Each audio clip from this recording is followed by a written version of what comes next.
In the beginning, God created the heavens and the earth. And God said, "Let us make man in our image." The Bible calls him Adam, one man who fathered us all. Now, genetics points to a scientific Adam.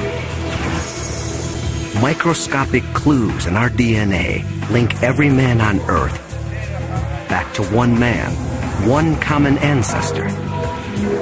To understand how this could be, we must discover scientific Adam's lost Eden, enter his world, and look him in the eye. At an unexpected crossroads of Bible and biology, we're headed on a search for Adam.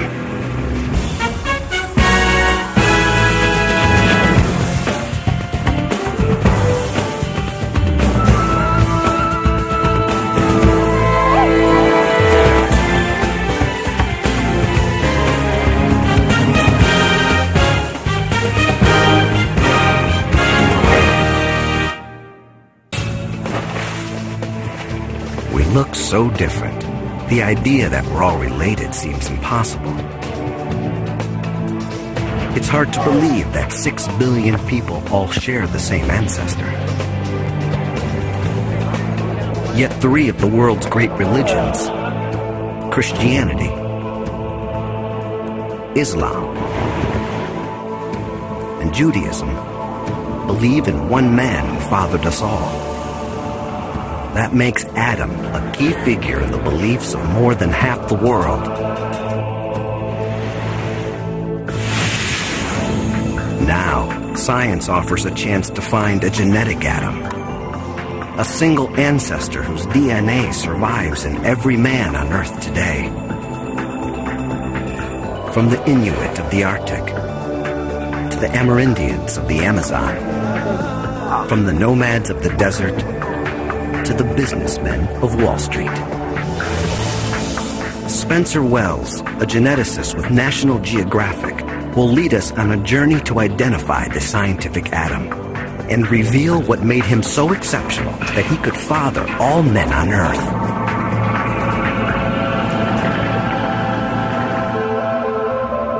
But how do you unravel a chain so many generations long? A chain that leads all the way to the roots of humanity's family tree. I really need a tool, a kind of time machine to allow me to do that, a genetic time machine. Geneticists have developed just such a tool. A way to follow DNA trails deep into the past. Our search for Adam will uncover genetic secrets of an unexpected cast of characters. One of the greatest warriors in history. One of America's founding fathers. Even an Ethiopian prince who claims to be descended from an ancient biblical king. What links these men to scientific Adam? Their DNA. Most of our DNA is a jumble from all our ancestors. It's what makes each of us unique. But there's a section of our genetic code that stays almost constant. The Y chromosome, the special piece of DNA that only men have. It's passed virtually unchanged from father to son, like a family name. The Y chromosome links the men of today with the men who lived in the past. This tiny piece of DNA allows us to travel back in time through humanity's history. These days, we use DNA to test whether a man is the biological father of a child. Could it really link the billions of men alive today back to one ancestor? Wells believes the answer is yes. That the Y chromosome can trace the origins of men from all over the world. From Africa to America, all the branches on the tree join up in one trunk. The Y chromosome links men today back to their common ancestors.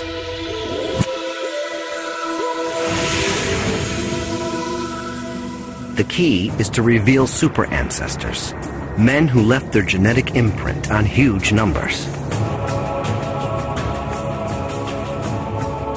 They're like branching points, where vast sections of the tree come together in a single man. Geneticists can trace them further and further back down the tree to the ultimate super ancestor, scientific Adam. Our search starts in an unlikely place, with a super ancestor who passed his DNA to millions. He left such a vast legacy, Wells thinks he can trace it in a bar in San Francisco. The Bayview Boat Club is a watering hole for a group of Mongolian immigrants. These men have an outrageous claim. They think they're descendant from the great Mongol emperor, Genghis Khan. Yeah. So how many people in Mongolia really believe that they're related to Genghis Khan? Every single person in the country? Every single person. There are, what, 10 million people living in... It seems preposterous, as if everyone in America believed they were descended from George Washington. But if there's any truth to their claim, these men will link back to a common ancestor who lived generations ago.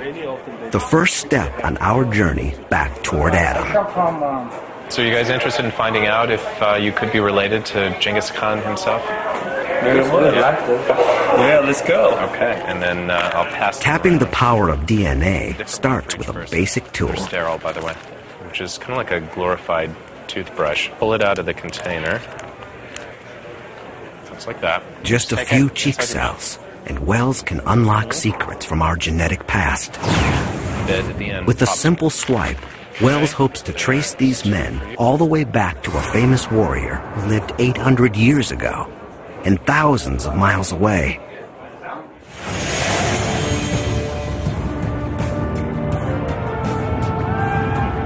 Genghis Khan is one of the greatest historical figures of all time.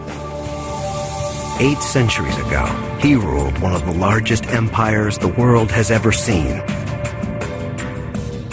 What are the chances that a couple of guys in a San Francisco bar could be related to such an extraordinary man?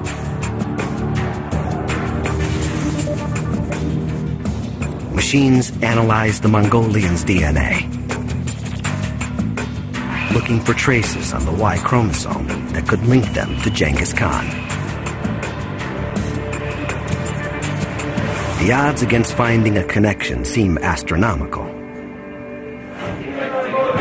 Hey, guys. But Wells has some surprising news. We've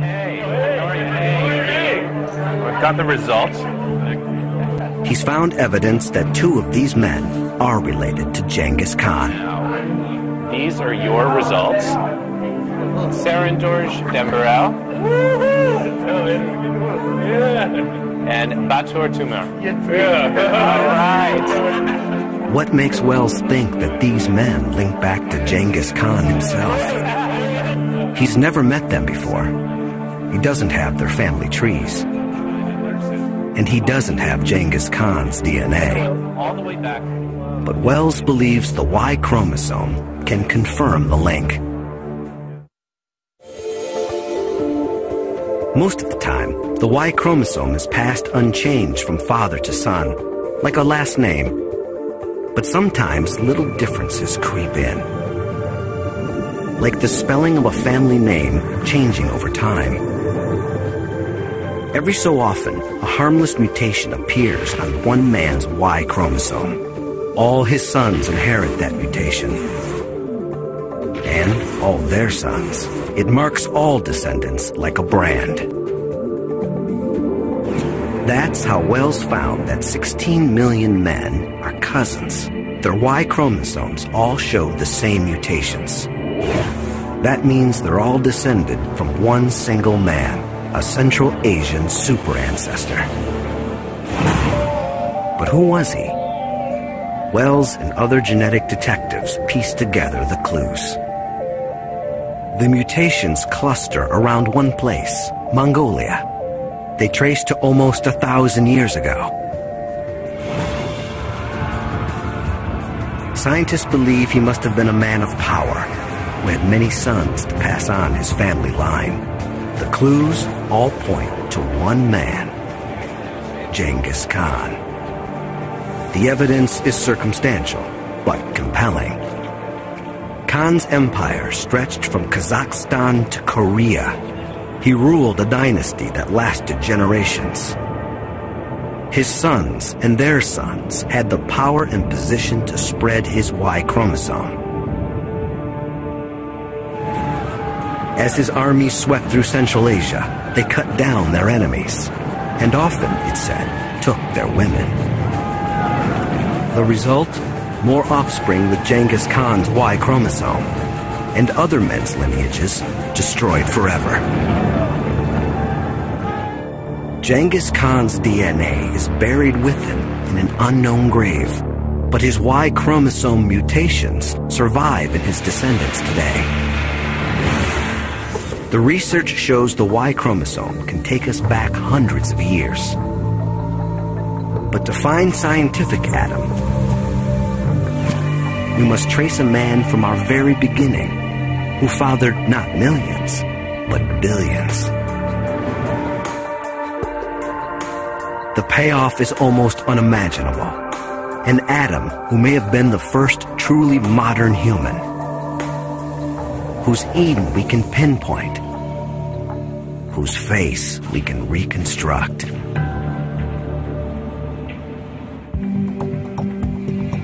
This is a scientific quest, yet the idea behind our search was first written down in a document of faith, the Bible. Thousands of years before genetics, the book of Genesis tells of one man who fathered us all. The Bible gives no physical description of Adam, saying only that he's created out of dust in God's image. Adam's rib provides the raw material for the first woman, Eve. God gives them a home, the Garden of Eden.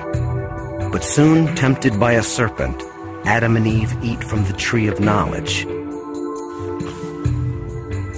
and are cast out of paradise. Adam and Eve have children, and according to the Bible, this one family has grown to include everyone on earth today. The New Testament's Gospel of Luke lays out Adam's family tree, generation by generation. But what if we tested someone today who claims to be linked to that lineage? Most of the people the Bible places on Adam's family tree have disappeared without a trace. Yet one stands out as a significant historical figure, Solomon, the third king of Israel. Even today, there are people who claim to be directly descended from Solomon, the Ethiopian royal family. It seems far-fetched. The Jerusalem of Solomon is 1,500 miles from Ethiopia. But the Ethiopians claim to have an extraordinary piece of physical evidence that ties them to the Holy Land.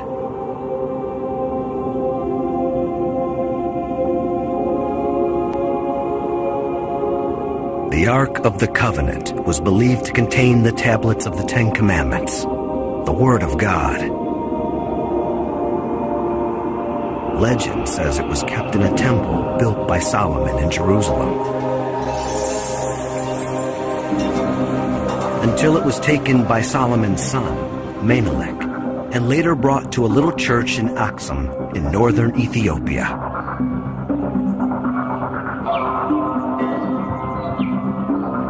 Today, the Ethiopian royal family claims direct descent from Menelik, and so from Solomon.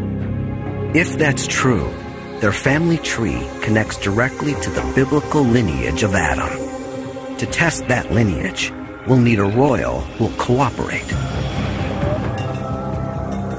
In 1974, Ethiopia's Emperor Haile Selassie was deposed. The royal family fled into exile. We tracked down a prince who agreed to participate in our search on one condition. We can't reveal his identity. He wants to avoid accusations that he's using his link to Solomon to reclaim the throne. The prince takes a secret DNA test. A few tiny cheek cells transport us deep into the past. The DNA can reveal where the prince's ancestors came from. Could it link him to Solomon? The results are tantalizing. The prince's Y chromosome mutations do lend support to his claim. They point to Middle Eastern ancestry, but it's not definitive proof. With Genghis Khan, we had 16 million men pointing to one man. With Solomon, we may have one Ethiopian prince. There's simply not enough evidence to go on.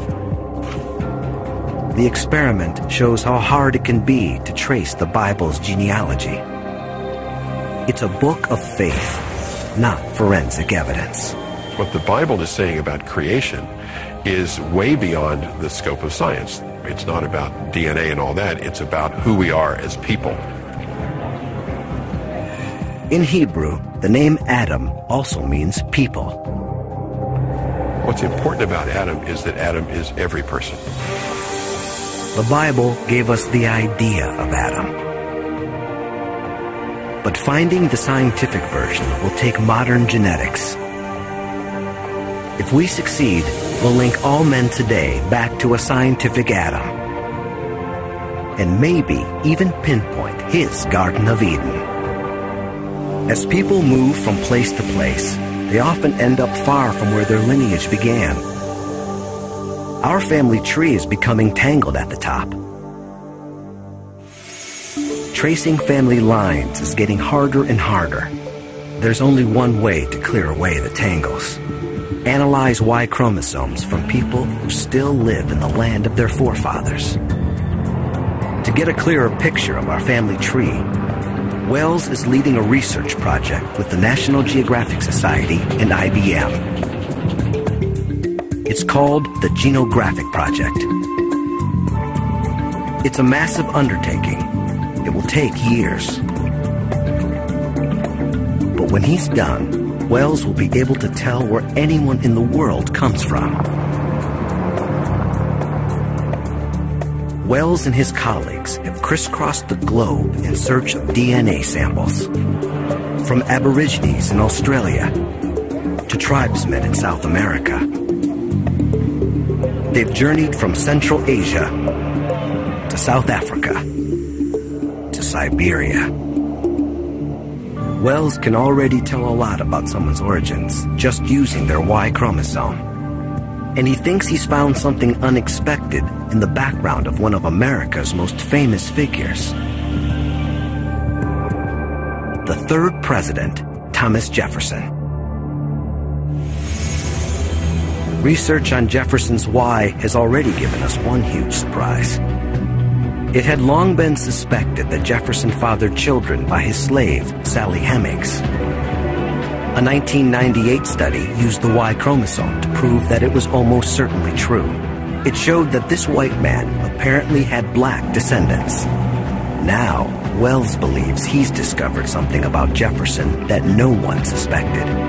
A discovery not about his descendants, but about his ancestors. And it could take us a big step toward Adam. Wells noticed that Jefferson's Y chromosome mutations don't look European. So where did Jefferson's ancestors come from? To find out the truth, Wells needs another DNA sample. The trail leads to rural Virginia. One of the closest living relatives of the founding father lives in Fries, Virginia. Now, do you have any sense of your own ancestry and who you're descended from? Thomas Jefferson. Thomas Jefferson. How many Odine generations? Jefferson shares the founding father's last name. Yeah. He also inherited his Y chromosome. It's not going to hurt, and you rub it on the inside of your cheek. Really scrape away, up and down. Everything about Jefferson points to him being European. Genealogists have traced his ancestry back to medieval France and Britain. But the test reveals something you might never have imagined.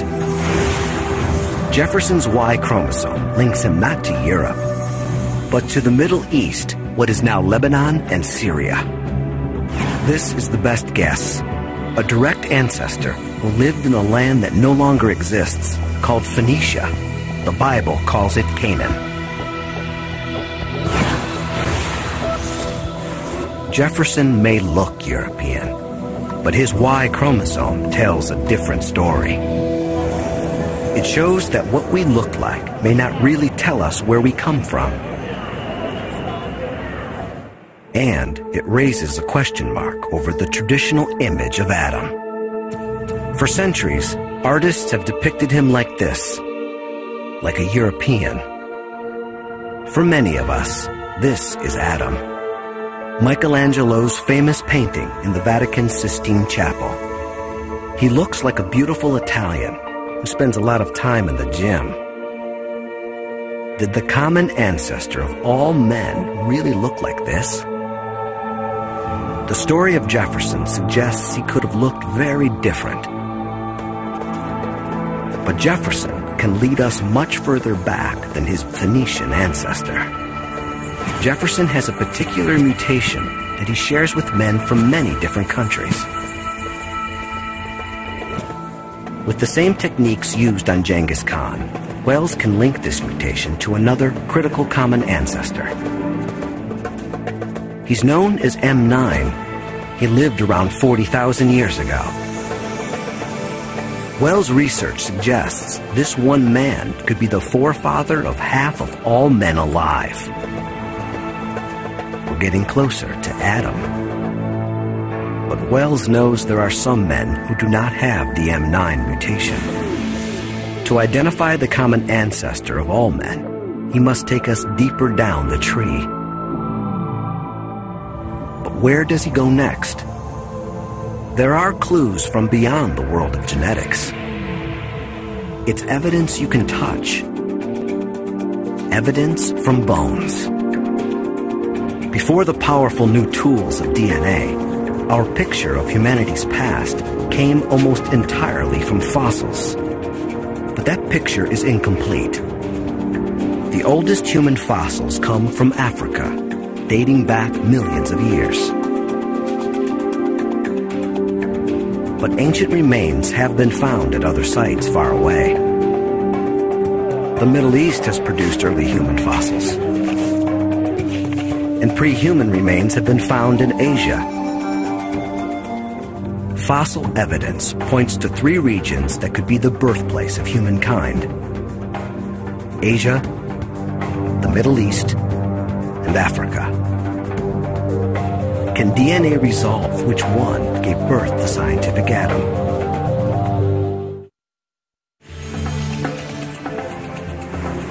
Wells wants to find a place where people from all 3 regions intersect. A study of historical trading routes offers a likely candidate. Off the coast of Kenya, the tiny island of Pate.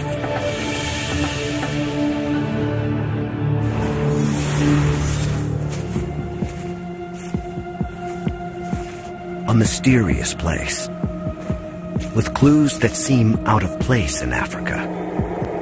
Curious ruins. It's the main mosque. It was painted black. Still see it. Monuments that might be Islamic. Tombs that look almost Chinese. Even the faces suggest an intriguing mix. Some have the lighter skin tone of Europeans. Some could be Arabs.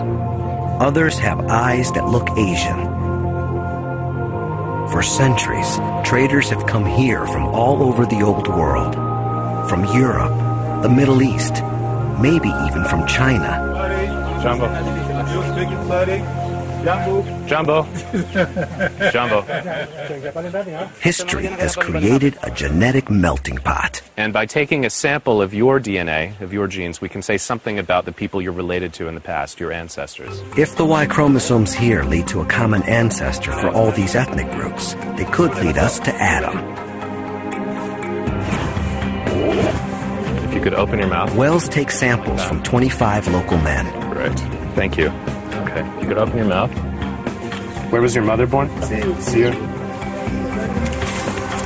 DNA analysis proves there are men on Pate from all over the place, Great. Thank you. with ancestors from Africa, Europe, Arabia, India, and the Fertile Crescent of the Middle East.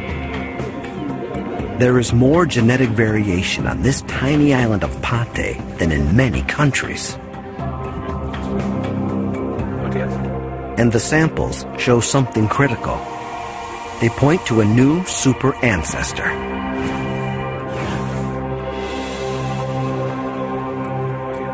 Even though the Y chromosomes come from all over the world, they almost all have something in common. A particular mutation that scientists call M168. In fact, men all over the planet share this mutation. Genghis Khan and the San Francisco Mongolians have it. Thomas Jefferson has it. Wells himself has it. Nearly 3 billion men share this mutation. And it means they're all descended from one man. It's a staggering thought. Genghis Khan could have fathered millions, but the man who first had this genetic mutation had billions of descendants. We're near the bottom of the tree. Could this man, M168, be Adam? There's only one problem. On the Kenyan island of Pate, Spencer Wells found one man who doesn't fit. His Y chromosome doesn't have the critical mutation. It's a crucial clue. And he's not the only one. There are others who are not descended from M168. So he can't be Adam. M168 is far down the tree, but not its base. And the Y chromosome from the odd man out on Pate gives us the final piece of our puzzle. The man's lineage originates in East or South Africa. Comparing this Y chromosome to thousands of men from all over the world reveals a critical discovery. These mutations, originating in Africa, appear on every Y chromosome in every man in the world today. These are the universal mutations we've been looking for. We followed the DNA trail all the way to the bottom of the tree. Every branch leads to one man, one Y chromosome. There must have been one man who gave rise to all men alive today. He is the ultimate super ancestor. He is Scientific Adam. One of his descendants was M168. He was the forefather of the ancient Middle Eastern ancestor of Thomas Jefferson. He gave rise to Genghis Khan's Y chromosome. In fact, all the Y chromosomes in the world trace back to this one African man. He is Scientific Adam.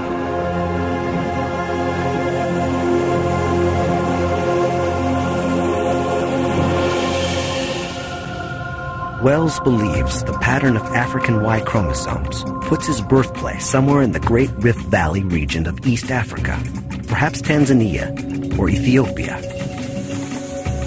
He thinks this is Scientific Adam's homeland, his Garden of Eden.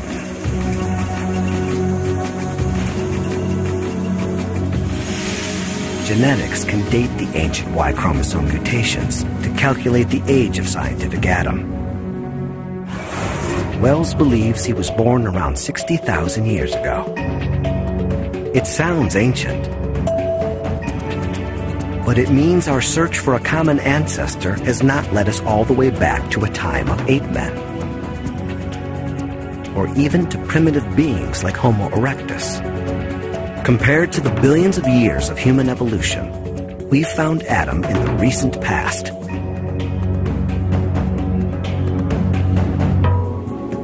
critical discoveries of where and when Adam lived prove he could not have looked like this. For the first time, it's possible to paint a new portrait of Adam based on science. Facial reconstructions have shown what other ancient humans might have looked like. We have images of earlier beings, like Homo erectus, and the ancient pre-human known as Lucy. These faces are all based on fossil skulls, but there are no intact skulls from Adam's time. There is a man who can give a face to Adam, even without his skull. Frank Bender calls himself the recomposer of the decomposed. He's a forensic artist, a specialist at bringing the dead to life. Bender works regularly for police departments around the world, giving faces to human remains, even when the skulls are almost missing. Adam's skull is missing. But Bender will base his reconstruction on the closest skull he can find. And that brings him to the American Museum of Natural History in New York City. Gary Sawyer is an expert on reconstructing prehistoric faces. He believes this skull, found at a site called Kafza, is a good basis for Adam. Because he combines modern features with still some archaic features in a lower forehead or frontal and good-sized brow ridges. The Kafza skull is about 100,000 years old. Adam's skull would be much more modern. Bender will have to estimate what thousands of years of evolution would have done to Kafza man's appearance. First, he uses his forensic skills to figure out what Kafza man looked like. Wow, that came out. Must flew perfect. Bender can determine his features from the structure of his skull. The shape of the cheekbones, the line of the jaw, the width of the nose, the size of the chin.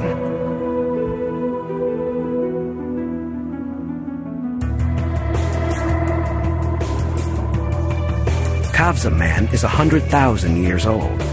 To construct a face for Adam, Bender has to update this portrait by 40,000 years. As humans evolved, the shape of our skulls changed. Brow ridges shrank. The forehead became more vertical. The chin more prominent. Adam should be almost halfway between this ancient man and humans like us. Bender needs to find that midpoint. He needs a modern face to compare to the ancient skull. But not just any face. He wants someone whose lineage traces most directly back to Adam. Wells knows where to look. In East Africa is a little-known tribe called the Hadzabe. Spencer, Stefano. Their DNA links them almost straight back to Adam. They give us a glimpse into his world. And they point to what Adam could have looked like. Scientific Adam should be a midpoint between the ancient Kafza face and one of these faces.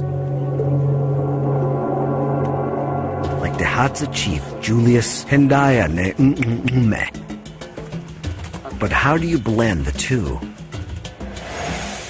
To do this accurately, Bender turns to technology developed for security applications like anti-terrorism.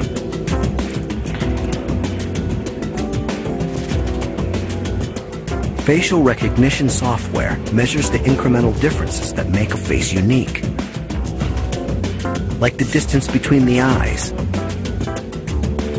the width of the nose. Engineers pick out over 200 features that together define the shape of the Kafza face, turning it into a mathematical model. They do the same with the Hadzabe chief. The computer compares the two sets of data, faces separated by 100,000 years, and generates the midpoint, a blueprint of Adam. A printer converts the computer model into a 3D head. Layer by paper-thin layer, the head emerges. Bender will use this as a template to finally give Adam a face. But the Hadzabe can do more than show what scientific Adam might have looked like. They can give us a window into his world, and they reveal clues to what made Adam and his descendants so exceptional. They could give rise to all men on Earth. Mutations on the Y chromosome show that scientific Adam was born around 60,000 years ago. An extraordinary time in human history, a time of crisis. Scientists believe humans were on the brink of extinction. The entire population may have fallen to no more than a couple of thousand.